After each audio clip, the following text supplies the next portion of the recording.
আজকে বাংলাদেশে বিচার বিভাগের স্বাধীনতা প্রতিষ্ঠা, আইনের শাসন প্রতিষ্ঠা এবং মানবাধিকার প্রতিষ্ঠার পথে একটা ঐতিহাসিক দিন। আজকে আমাদের আনুষ্ঠানিকভাবে বাংলাদেশের সুপ্রিম কোর্টের স্বতন্ত্র সচিবালয় স্থাপন করা হলো। এই সচিবালয় আইন করার জন্য বিগত 3 দশক যাবৎ বিভিন্ন রকম চেষ্টা করা হয়েছে, এর আগে করা সম্ভব হয় নাই।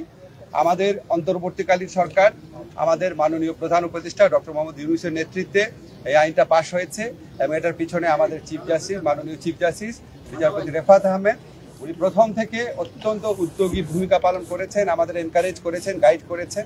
এখন এটা প্রতিষ্ঠিত হলে বাংলাদেশের মানুষের লাভ কি? লাভটা হচ্ছে, আপনারা আগে সবসময় শুনতেন যে অধস্তন আদালত যে আছে, ট্রায়াল কোর্ট আছে, সেগুলির উপর যে রাজনৈতিক সরকারের মন্ত্রীরা ছিল, বিশেষ করে আইনমন্ত্রীর কথা বেশি শোনা যেত।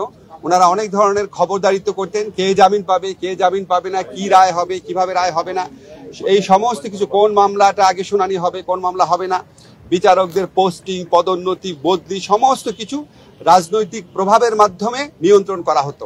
এখন আর রাজনৈতিক প্রভাব থাকবে না।